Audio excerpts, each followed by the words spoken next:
Hey everybody, I'm Jay Scherr with Jay Scherr Business Consulting. We help entrepreneurs, business owners, and other leaders maximize their potential, build rock-solid foundations for their businesses, and create more freedom in their lives. And you've joined Business Minds Coffee Chat.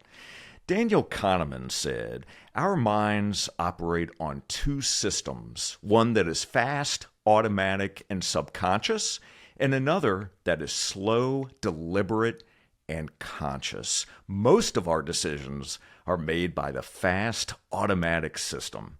Well, on today's episode, we're going to explore the topic of behavioral science and marketing, how we really make decisions, triggers that increase the likelihood that someone will do what you want, ethical considerations, and more. My guest is a marketing expert known for her work in behavioral science and its application to marketing strategies. She's an award-winning author and a sought-after speaker at marketing conferences throughout the world, including several return engagements at South by Southwest. She's been named a top 100 creative influencer, a social top 50 email marketing leader, a top 40 digital strategist, and one of the 10 most fascinating people in B2B marketing. Her list of clients includes H&R Block, AARP, Sharp, Four Seasons, and many others. Please welcome the co-founder and chief creative officer at HBT Marketing and the woman who's sharing the secrets that marketers are using to persuade us to buy their products and services, Nancy Harhut. Nancy, it is so great to see you. Thank you so much for being here today. Jay, thank you so much for having me. It's awesome to be here. I am so excited about our conversation. I truly am. This is one of those topics that, quite frankly, has fascinated me for years, and I do everything I can to try to learn as much as possible about the behavioral sciences and psychology and why people buy and why we make the decisions we make. So I couldn't have asked for a better guest to be on today's episode. So I thought a good starting point for us would be for you to share with all of us what your favorite thing is about yourself and why. Ooh, nothing like starting with a question I'm not expecting. Okay, favorite thing. Well, Jay, let's talk about me, shall we? Let's do So, that. honestly, I think one of the favorite things about me is that I consider myself to be a student of the craft. So I'm always trying to learn. I'm always looking for new experiences. I'm always open to trying almost anything once. I've eaten reindeer. I've eaten crickets. I've stomped grapes. I'm up for almost anything once just to see what it's like, just to experience it. And I think that makes me a better marketing copywriter. It makes me a better marketing creative director. It just makes me a better marketer because when you start to experience things, you connect with other people, and it broadens your frame of reference, and it just puts you in a position where you have a lot more to draw upon when you're trying to craft, persuasive marketing messages. So I think that would be my answer. I'm sticking to I, it.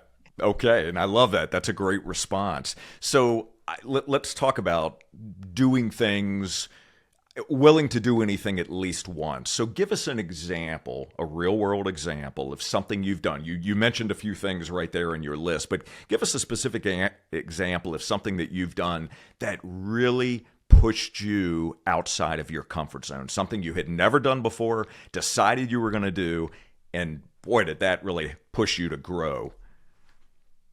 So here's an interesting example. And it wasn't something that I worked myself up to, but it did put me out of my comfort zone. So I was going to Australia. I was traveling by myself, and Australia, of course, has the Great Barrier Reef, which is something that people want to see. But there are two things in my life I said, I'll never do. I can never see myself jumping out of an airplane. I can never see myself going scuba diving because to my way of thinking, if something goes wrong with either of those, it's kind of hard to recover, right? So I'm like, I just don't see it. So people say, oh, Nancy, you're going to Australia. Are you going to go out to the Great Barrier Reef? And I said, yes, I am. I have booked this wonderful tour. Get on a boat. They take you out there, and then you can snorkel, and they have an underwater viewing tank, and it's just going to be great. I'm going to be able to see what I want to see, and but aren't you going to scuba dive? I was like, no, no, no, no, no, not going to happen. So, Jay, I'm on the boat. We're chugging out there, and the tour director or whoever comes over the PA system and says, if anybody would be interested in scuba diving, even if you've never done it, just come down to the ship's galley, and we're gonna talk to you about it and tell you how easy it is, and get you suited up. And it was like something snapped. I don't know how it happened. I don't know why it happened, but I find myself going down to to that meeting room, and they're making it sound so easy. Like, oh yeah, we're going to have you on a guide wire going down. So I think, well, that's easy enough, right? And then they said, and then we're going to, look around, we'll see the fish, but we have, ways to communicate. So if we do this, that means look. And if we do, this, that means come over. And, if we do this, it means we're going, a few hand signals that frankly, I don't remember, but I thought, well, this sounds great. And the next thing, we're suited up, and there we go. We're underwater, and it was phenomenal. The fish and the colors and the coral, it was absolutely unbelievable. But we go down on the guide wire, and then it was one guide per 3 guests, and we had linked arms, right? So we're linked arms, and we're progressing. And every once in a while, the guide slaps my thigh, and I think we didn't cover that during the briefing, so I don't know what that means. Like halfway through the tour, before I realized he's slapping my thigh because I am hanging there like this, but I should be like this swimming. Like I kind of went down this way and never. So they're dragging me along as opposed to me swimming with them like a complete idiot. And of course, it occurs to me, and I can't say, oh, because I've got the thing in my mouth, but my eyes are like, oh, I get it. So now I'm swimming. And so I had a wonderful time, but it was a crazy story. And, I went back to the States, and I told my friends, and those who are scuba divers said, you probably shouldn't have done it, because you should really get certified. You should go through the training. You shouldn't just on a whim, go down. Because I was like, what would have happened, I said to my experienced diver friends, if I had to cough or sneeze? And like, well, yeah, they cover all of that during the training, I was like, fortunately, I didn't have to cough or sneeze. But so anyway, it definitely pushed me out of my comfort zone. I don't think I would ever do it again, but I am really glad that I did it. It was a phenomenal experience and a funny story, as it turns out. But yes, so it is. I love that. Thank you for sharing that one. So check mark on the bucket list, right? Even though it wasn't even on the list, but you made it happen anyway. I love that. So, there are moments, Nancy, that can truly shape and change the trajectory of our lives outside of scuba diving.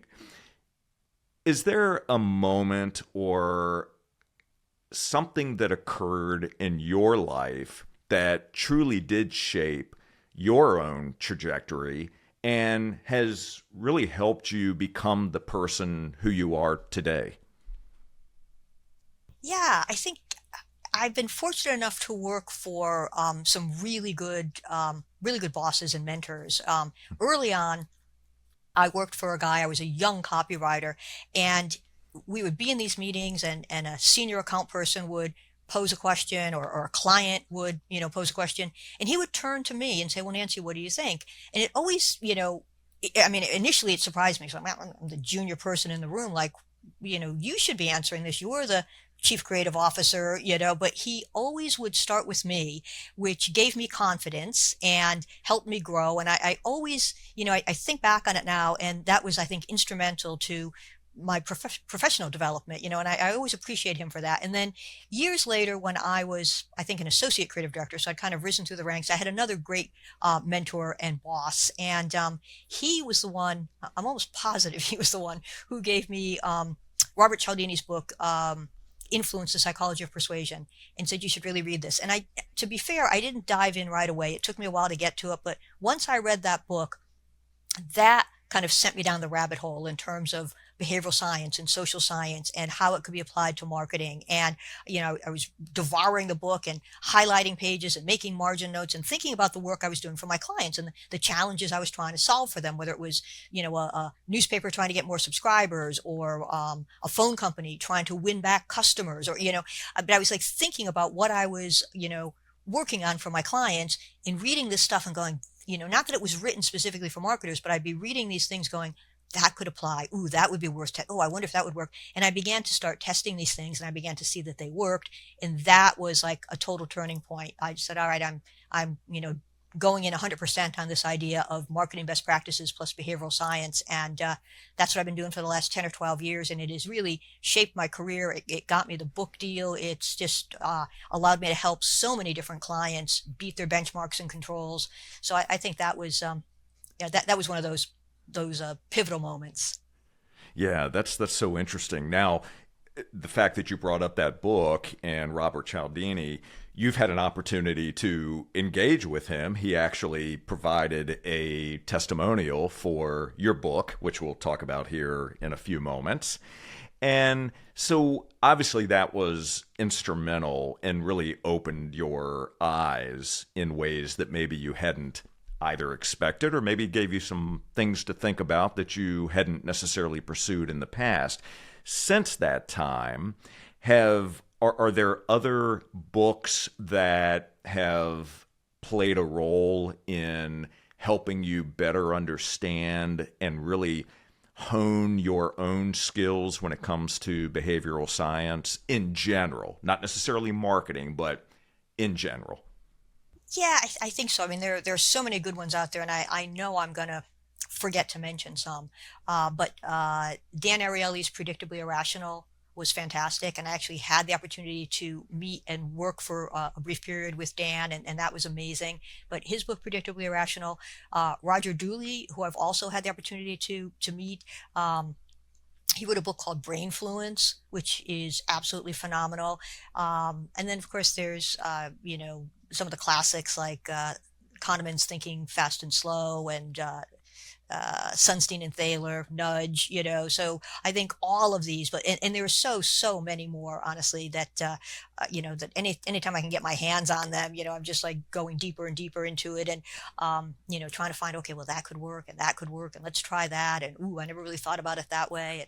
And I had the opportunity just recently to meet Ellen Langer, who's a Harvard professor, but she's the one who years ago, I think she was a grad student maybe, came up with the idea of the word because being an automatic compliance trigger. She identified that word as a word that just gets people to start agreeing before they even think about the words that come after. And I got a chance to meet her. She doesn't work in marketing. She's really working more in terms of health and well-being and mindfulness. But it was interesting because the idea of, people hear the word because and they don't even pay attention to what comes after is all about being, well, we're not being mindful. We hear because and we just start to nod yes, so I'm like, marketing implication. But her bigger idea about mindfulness has implications about, our health and well-being as well, which one could argue is more noble than marketing, but we all have our role to play, right? Absolutely. Absolutely. Well, I appreciate you sharing some of those because it's so interesting. The topic has grown, right? So since there's been so much research that's available today, there's many, many more books that are also available that can distill the information and make it understandable for the rest of us. And so, interestingly enough, Dan Ariely, he was just a guest. Well, actually, when this podcast comes out, he will have been a guest in the past on Business Minds Coffee Chat. And such a brilliant conversation as this one is as well. So thank you again for sharing some of those titles with us. So let's talk then about how we make decisions. So I mentioned at the opener some of the topics that we're going to talk about during this conversation, because some of those are high-level topics that just are so interesting to many of us. So let's start there with how we really make decisions. Yeah, so it's interesting. We don't make decisions the way we think we do. So I think, I'm sure you think, we all think that we make these well thought out, well considered decisions. And when we're making a purchase or deciding to do something, we have our reasons for doing it, right? And so, as marketers, by extension, we think that our customers and our prospects do the same thing, that we all make these well thought out, well considered decisions. And behavioral scientists have found that that's usually not the case, that very often there are other factors at play that influence our decisions, and many times we're not even aware of these other factors. But we've, over the ages, humans have developed certain decision making shortcuts, certain automatic, instinctive, reflexive responses, and we've developed them as a way to conserve mental energy. Because the truth is, we couldn't possibly weigh every bit of information before making a decision, or we'd never get around to making any decisions. So instead, we've developed these hardwired behaviors. We essentially cruise along through life on autopilot, and when we encounter a certain situation, we just default to these hardwired behaviors, giving the matter at hand little, if any, thought. But then if we're asked, well, why did you do that? We will, quickly create a story in our minds. We'll create sense out of what we just did. We'll point to a really legitimate, rational reason for why we did what we did. And we'll say, well, that's the answer. But the truth is there was probably something else at play that influenced us. Behavioral scientists have found that very often we make decisions for emotional reasons and then justify them with rational reasons. So, we might buy that, white convertible because we feel we're going to look great in it with our tan cruising down the highway. But when someone asks, we say, oh, I got a fabulous deal. The salesperson gave me a great discount, right? So we're pointing to one thing, but there was something else that was really, kind of putting the finger on the scale for us. Interesting. So that quote that I had read at the top of the show, the Kahneman quote, as I was looking into more of his work, I believe that one of the statistics I saw, and maybe you could correct me on this, that the unconscious decisions, which is where most of our decisions are made at a subconscious level, is to the tune of over 90% versus less than 10% are made at a conscious level. Is that, do you agree with that? Is that something that you've seen in your own experience and in your own research? Yeah, that does seem to be the prevailing statistic, up to 90%, maybe even more than 95%, or maybe even more than 90%, possibly up to 95% of decision making takes place in the subconscious mind. I've seen that statistic from several different researchers, and it does seem to hold. I mean, when I think about the marketing work that I do and the behavioral science prompts or triggers that I bake into the work to try to activate these automatic responses, these hardwired behaviors, I see it work. And so I have to believe that what the researchers have found is in fact true. It's really amazing. And for those that are watching and listening right now, I can only imagine that many are probably saying to themselves, no, that just can't be, right? Because when I decide something, I'm in control of that decision, right? Just like you were saying before. But the reality is, no, that's not the case in most cases. Right. So, I mean, I don't want to suggest that we never think. I mean, there are absolutely times when we put on our thinking caps and we weigh the pros and cons, and we do the cost benefit analysis, and we really, we exert some mental energy. But more often than not, we're not doing that, simply because there's so many decisions that we have to make that not everyone can command that amount of mental energy. We'd never get anywhere. We wouldn't be able to move forward. And so we've automated a lot of things because it certainly makes life easier for us, and it allows us to conserve the mental energy and to use it when we absolutely need it. Absolutely. So I want to talk, and we're touching on this right now, but I want to talk about your book, Using Behavioral Science and Marketing. What a fascinating book, and we're going to provide links, obviously, in the show notes for everyone to go out and purchase a copy. But this is a research-backed book that you share over 25 different practical and easy-to-apply tactics that we can all use to improve our marketing strategies and results. And obviously on this episode, we certainly can't go through every single one of those tactics that you provide, but there's actually more behavioral science tactics than what you have provided in this book. But from what I understand, you chose the ones that you have seen used more often that have been very effective. So share with us a little bit about that, how you decided on the ones that you were going to talk about in the book, and how many are there? Yeah, so that's a good question. I mean, there are dozens and dozens, some would say hundreds of these, you know, decision-making shortcuts, these cognitive biases that that people have, and science has documented them. I found in the work that I was doing for my clients, there were roughly 25 that became my go-to that I had a tendency to use over and over again, and I had the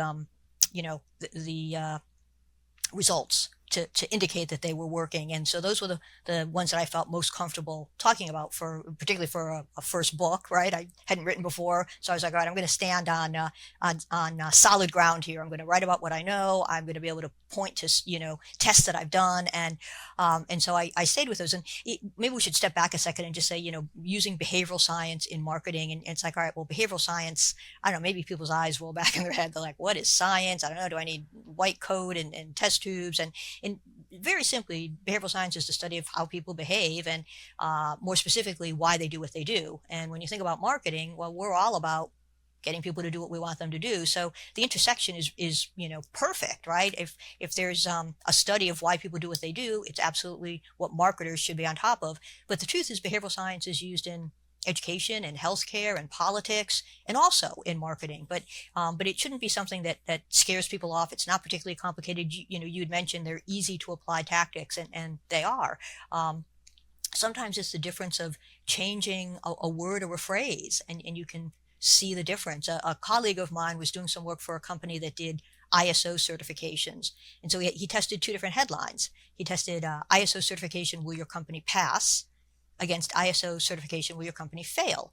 Now, you would engage the company so that your company would pass, that you would get your ISO certification. So one would almost think that the benefit-driven one would be the line that worked. Will your company Sure. pass? Well, I hope so, because that's what I want, and that's what I'm going to pay you to make sure it happens, right? I'm going to hire you Right. so that happens. And yet, will your company fail is what won hands down in his test. And the Mm. reason is something called loss aversion. Behavioral scientists have found that people are actually twice as motivated to avoid the pain of loss as they are to achieve the pleasure of gain. And of course, in marketing, we always focus on the gains, the benefits, the advantages, all the wonderful things that will happen if you just sign up for my service, if you just buy my product, just go to my website, just click on this link, right? Just walk into my store, pick up the phone, whatever it is, like wonderful things will happen to you.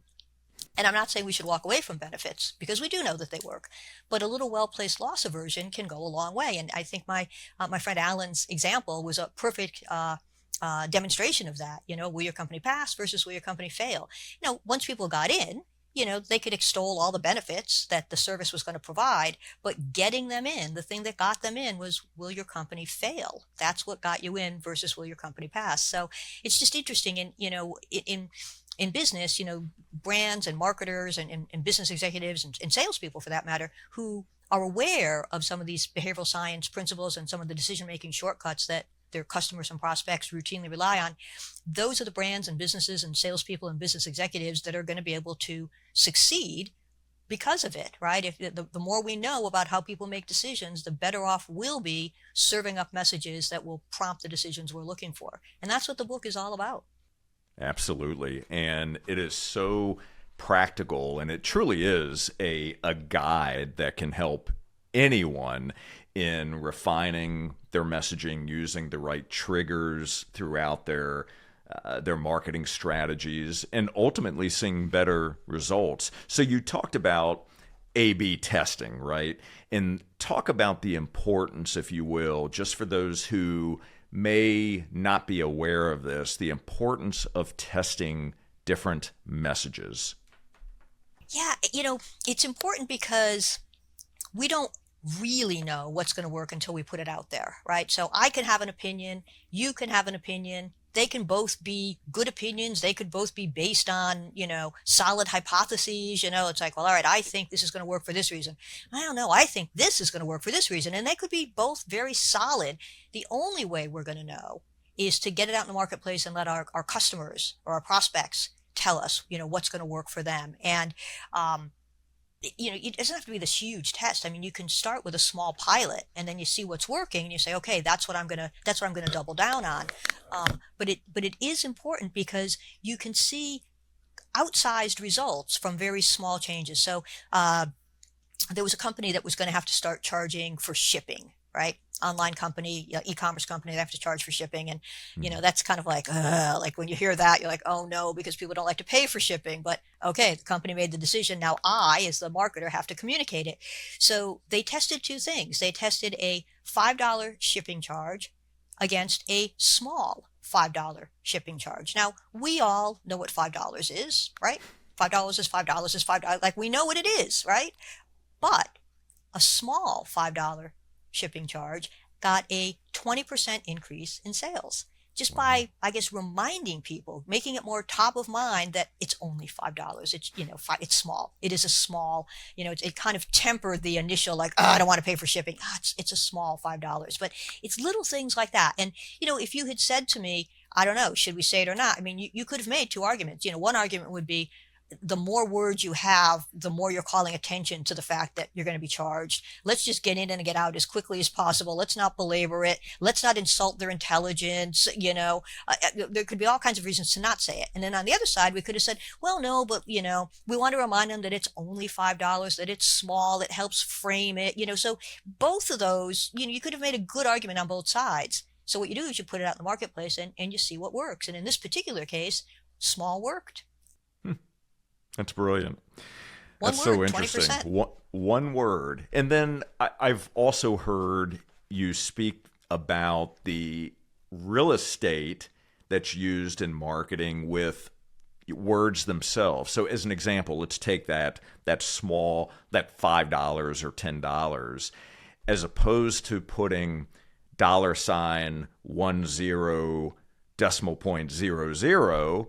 If we do $10, right? Same number, but just one takes more real estate than the other, that can have an impact as well, and also placement. So speak to that for a moment. Yeah, this is fascinating.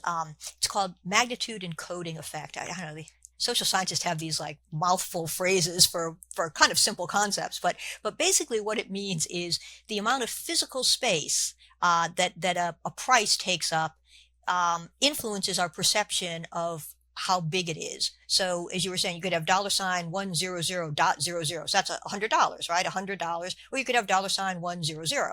That's also $100. You just don't have the decimal point and the two zeros. So the one with the decimal point and the two zeros physically takes up more space. It's a larger piece of real estate. And when people see it, it translates to a larger number. So if you're talking about savings, you want to make it look big. If you're talking about the cost, you want to make it look small. Similarly, if you put it higher on the page or the screen, it seems like a higher number versus the exact same number, but lower on the page or the screen. So, think about if you're asked to submit a proposal, right? As a business person, as a consultant or something, you want your price to be at the bottom of the page as opposed to at the top of the next page, right?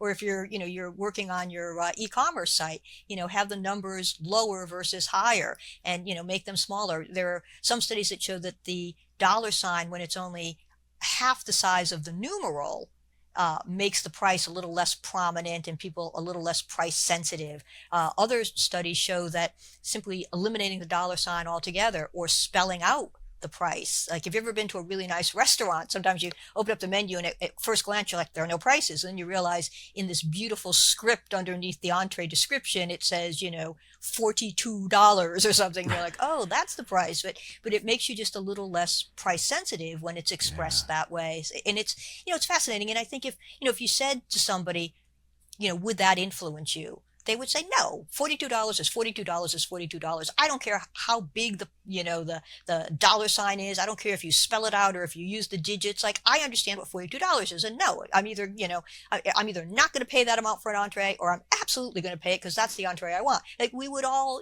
say that. But, test after test indicates that these decision-making shortcuts take over, and sometimes we're not aware of them. And, the less emphasis on price, the less price sensitive we are and the more apt we are to spend the money. So it's an interesting study. It truly, that really is so fascinating. So you've already mentioned a couple here. I would love it if we could talk about availability bias, and I've got a couple more. And as we're talking about these, could you give an example of that particular bias or that tactic in action with something that's tangible that our audience can relate to and perhaps begin to apply this somewhere in their own strategies? Sure, sure. So availability bias is the idea that we'll judge the likelihood of something happening based on how easily we can recall a relevant example. So, if I said to you, how safe is it to fly, but you've never set foot on an airplane, you're like, well, I don't have any firsthand experience, but you would have an opinion. You would absolutely have an opinion, because if I said, how safe is it to fly? You'd think, well, I've never been on a plane, but right away you would start to think about all the news stories you've heard about flights. And you would think, gee, a lot of them seem to involve pieces of the engine falling off, or are quickly turning around and going back to the airport where they took off from because there was a mechanical problem. Or sometimes you'd think about those crashes, and maybe you'd even go to that plane that plowed into the mountain at the Andes, and the soccer players were, eating each other. I mean, you'd be like, it is not safe to fly, right? You would come to this conclusion, it's not safe to fly. And the truth of the matter is, it's very safe to fly. It's just that the news media doesn't report about the millions and millions of safe takeoffs and landings, because it's not news, right? So, Right. we'll judge the likelihood of something happening based on how readily we can recall an example. So what that means for us as marketers is, before we ask someone to buy, first we want to get them to think of a time in the past when, if they'd had our product or service, it would have really come in handy, or even get them to imagine a time in the future when it would be really beneficial. And, so I do a lot of work with clients who sell insurance in the financial services space, and getting people to buy insurance is not easy, because if it's life insurance, well, no one wants to think about the fact that they may die, right? And we all know it's going to happen, but let's just hope it happens way in the distant future. And so I'm not going to deal with it now. And the truth of the matter is, you buy insurance because you don't know when you may pass away, and you want to make sure that your family is taken care of if God forbid you pass sooner than is expected, right?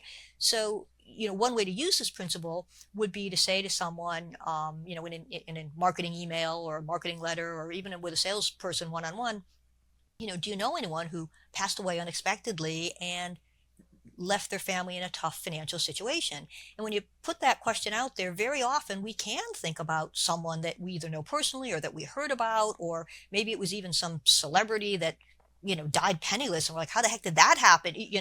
But we can think about it, and it's like, all right, if I can think of an example, it is likely to happen again, and so maybe I'd better get this insurance. So I think that's a good demonstration of how you could use this principle in a very practical, tactical way. Yeah, that's a powerful one. So let's look at social proof. This is a big one as well. Yeah, social proof is a very common decision-making shortcut. And what behavioral scientists have found is, when people are uncertain of what to do, what they do is they look around and they see what other people are doing, and they follow their lead, right? And this is particularly true if the other people are like them, right? So if we're not sure what to do, we look around, we see other people doing something, and we're like, oh, all right, well, they're like me and they're doing it, I guess I should do it. And it signals two things to us. It makes us feel that we're probably on safe ground, right? If Mhm. they're doing it, if all of those people are doing it, it must be the right thing to do. The product must be good, the service must be good, that it must be a smart thing to do. It also makes us feel that if we don't do it, we might miss out on something, right? FOMO, fear of missing out, kicks in. It's like, all these people like me are doing that, well, maybe I'd better too. So we can use that in marketing by saying, this is our most popular product, this is our fastest growing product. Many people like you, including people who live in Boston, Massachusetts, have already signed up for this, right? So it's things like that. You know, we did some work with a company that was trying to encourage people to save more money in their 401ks, and that's always a tricky thing, because you never know, well, how much money should I be saving, and when should I start to save? Maybe I'm too young, maybe I'm too old. I mean, like, nobody really knows, and it's not really the type of thing that you talk to your friends about, because we don't like to talk about money, right?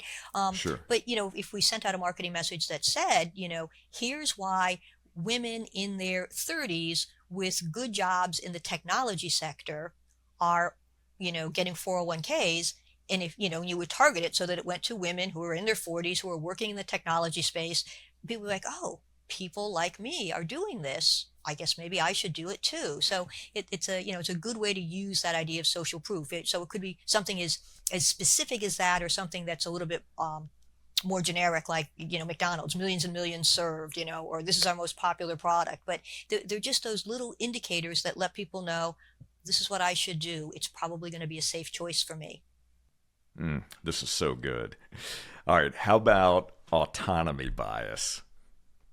Yes, autonomy bias. So, what behavioral scientists have found is we as people have this deep-seated desire to exert some kind of control over ourselves, over our environments, right? A psychologist would call it agency. We want agency, but essentially we don't like to feel forced into things. We don't like to be pushed into things. We don't like to be told what to do. We like to feel that we're the ones who are in charge. We're the ones who are calling the shots. And a great way to let people know that they're in charge, to make them feel that they're in charge, is to give them a choice. So in marketing, we can put one thing down in front of someone and we could think we're doing them a service because we've done the research and we found just the right thing for you, Jay. This is going to be perfect for you. But you now go, there's no context, there's no comparison. So the question is, do I or do I not want this thing? I guess I better do some research, right? I'm going to Google it, or I'm going to talk to my friends, or, and then life intervenes. You don't Google it, you don't talk to your friends, and the buying moment disappears. But if I say to you, Jay, you can have item 1 or item 2, which do you want? Well, suddenly the question isn't, do I or do I not want this? It's, which of these 2 do I want? And there is a third option, which is neither, but we never think of that, right? We just immediately, it makes it very easy for us because we have something to compare it to. And so we're like, which of these 2 do I want? The human brain likes to take the path of least resistance. So from a marketing perspective, we want to give people choices, but we want to make sure that that path of least resistance leads to purchasing our product. So it's like, all right, here's 2. You buy one of them, that's great. And it's a lot easier than just putting one in front of them.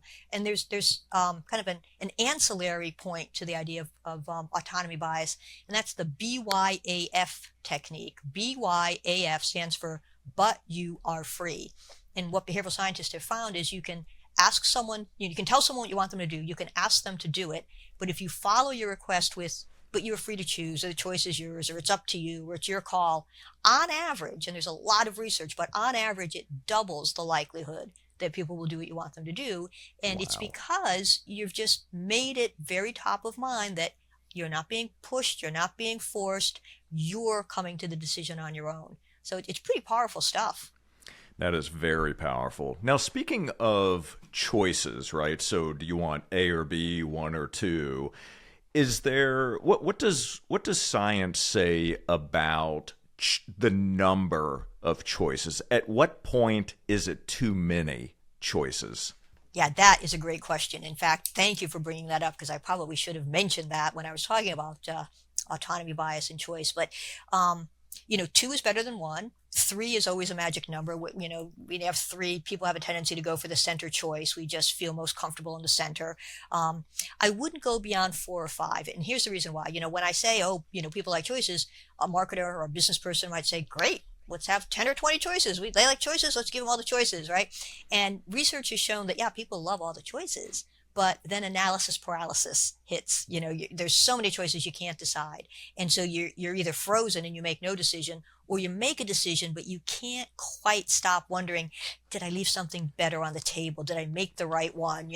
So 2 is better than 1, 2, 3, ideal. I wouldn't go beyond 4 or 5. And, in some products or services, some companies might say, but gee, we do have more. But then what I would suggest is you kind of group them. It's like, well, all right, do you want a small or a big? Oh, you want a big? Okay, well, in our big category, we have these, so now choose from one of these, as opposed to here's all our smalls and bigs. Which ones do you want? It's like kind of roll them up to a higher category, get someone to make that choice first, and then you drill down into whichever choice they chose, so that it's a little bit more manageable and people don't feel overwhelmed.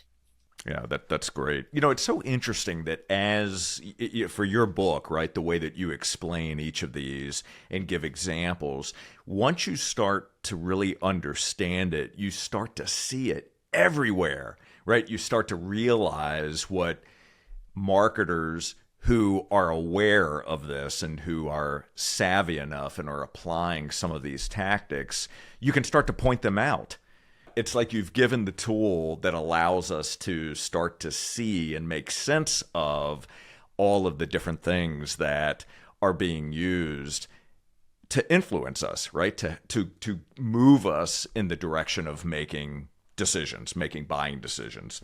So there's one more that I would love for you to share with us, if you would. And I kind of handpicked a few of these that I thought certainly landed with me. They all do, but these are ones that I have seen myself time and time again. And that is temporal discounting. Could you give us just a brief description of temporal discounting? Yeah, it's really interesting, but it's this idea that we as humans, we like instant gratification, essentially, right? We want what we want and we want it now. And so as a result, we will choose sooner, albeit smaller rewards over larger but longer rewards. So we don't like to wait. So, if you're offered $100 today and $110 tomorrow, you grab the $100 today, and then tomorrow you go, man, I should have held out for the 110, right? And that's just a very simple example because it's only a 1 day difference. But basically, we prefer things that provide instant gratification. So that's great if we're selling, I don't know, if we're selling products that can be purchased immediately. Maybe you're online and you just made your purchase, and a little window pops up that says, hey, you want to add this to your cart? We're having a special. It's like, quick, easy. Or maybe we're physically in a store, we're standing in line and we see things, on our way to the checkout, counter, and it's, oh, great. Well, but it can be tough for businesses who are selling things where the payoff isn't immediate. So imagine you're selling college education. Well, that payoff is going to be in 2 years, 4 years, 5 years, right? It's not an instant gratification. Or maybe you're selling the idea of saving for retirement. Again, your payoff is going to be later. Or maybe you're selling exercise equipment, And believe me, I've tried, but you can do 10 minutes on the treadmill and you do not lose 10 pounds. It doesn't work that way, right? You don't get that instant gratification. You're going to have to stay at it and stay at it and stay at it. And so marketers of those products have to kind of overcome this idea of temporal discounting. They have to somehow find a way to either underscore an immediate benefit. So, okay, I bought the treadmill. I spent 10 minutes on it. I didn't lose the 10 pounds I was hoping. That's going to come later. But I've started. And you can make somebody feel good about the fact that, you have started your journey. You've taken the first steps. You're on your way, so that's a way to, or maybe you're trying to get people to save for retirement, and they take out an IRA. Well, obviously, again, it's going to be perhaps years before someone retires and gets that money, but the year that they open it, they can get a benefit on that year's taxes, right? They can get a deduction on their taxes. So that's an immediate benefit. So when we're selling these products and services that have more of a distant payoff, we have to look for ways to overcome this idea of temporal discounting, overcome this present focus bias, this need for instant gratification. Sometimes it's just getting people to realize that who they are today, with the likes and wants and preferences that they have, they're going to have those same likes and needs and preferences in the future. So if you want more money today, chances are you're going to want more money 20 years from now. So do what it's going to take to get that. Now is the time to do it. So it is interesting, though. We're so focused on the here and now. We want that instant gratification. And, sometimes what that means is we make decisions that really aren't the best for us because the benefit is there in a distance, and we don't do what we need to do to get it now because the benefit is so far away, it doesn't seem as big to us. And that's, that can be tough. That can hurt us. Yeah, most definitely. And it's like, thanks to Amazon for making everything instantaneous, right? We can have Prime set up, order something today, have it show up in 2 hours from now or tomorrow at the latest. So it's tough, right? So temporal discounting, that's another fantastic one. So for someone who is interested in applying some of these tactics, what would be a good process for them to know where do I start? Which one should I begin to work with? So we talked about A/B testing, but what would be a good starting point for someone who has never used any of these behavioral science tactics before? Yeah, I mean, that's a really good question because the book has my 25 or so go-tos, but are you supposed to test all 25 at once? Like that seems a little ambitious, and no, you're not. So what you should do is You want to think about, let me back up a second. Usually what Okay. we do is we think about why somebody should do what we're asking them to do. But what we also have to do is we have to think about why they might not. So, here are all the reasons you should buy this product. Here are all the reasons you should sign up for my service. And we need that. We need to have that information. But then we often forget to ask the companion question, which is, but why might somebody not do what I want them to do? But once we ask that, that helps us start to identify the speed bumps along the way, the buying barriers. And once we have the buying barrier, then we can look at our list of behavioral science tactics and techniques and say, this one could be used here, or that one could be used here. We put together the 2 or 3 that we think are most relevant, and we do that test. We get that, that A/B test in the marketplace. So, if you're a brand new company, or maybe you're a company that's known locally, but now you're going to move into a new geography. So why might someone not buy from you? Well, one reason could be that they don't know who you are, right? You're well known locally, but you've just moved to the other coast and you've opened up an operation there. No one knows who you are.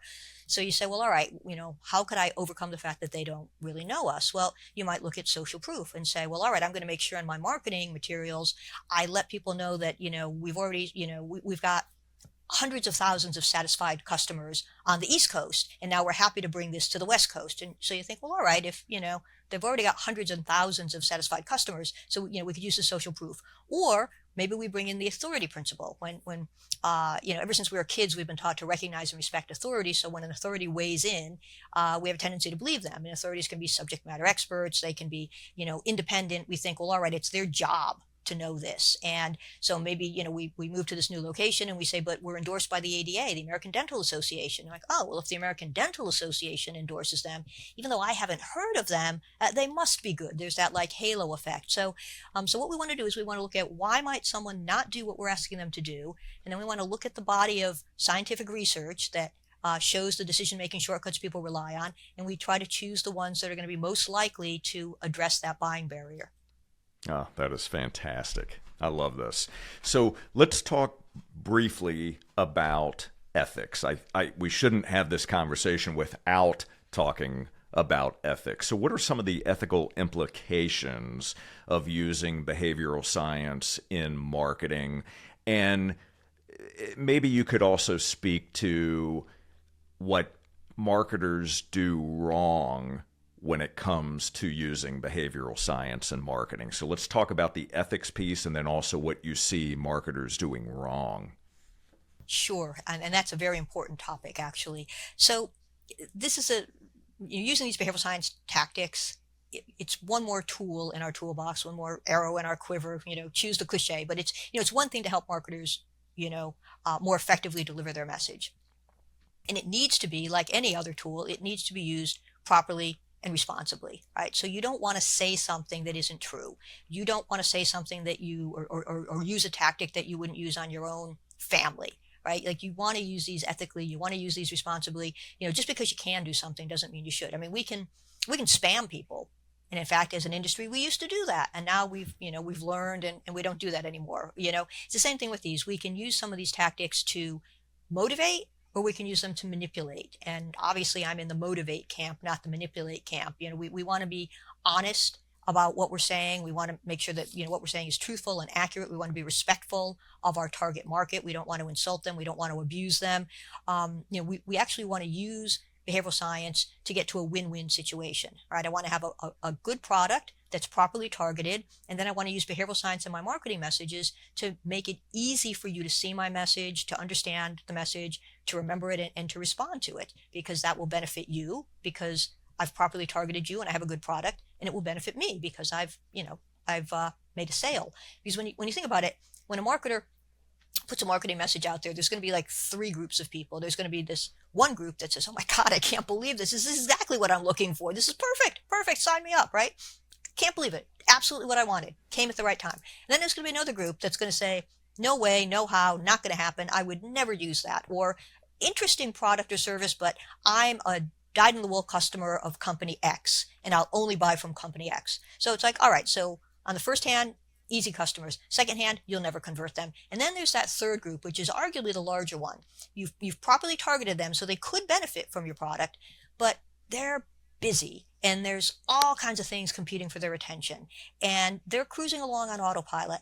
And if you can get a marketing message that breaks through and captures their attention and succinctly delivers the benefits, you can win their business. And if you don't, if you fail to do that, if you fail to capture their attention, if you confuse them about your message, about your benefits, they will just gloss right over you and they'll go to the next provider who manages to capture their attention, who manages to succinctly and relevantly convey the benefits of the product, the similar product, right?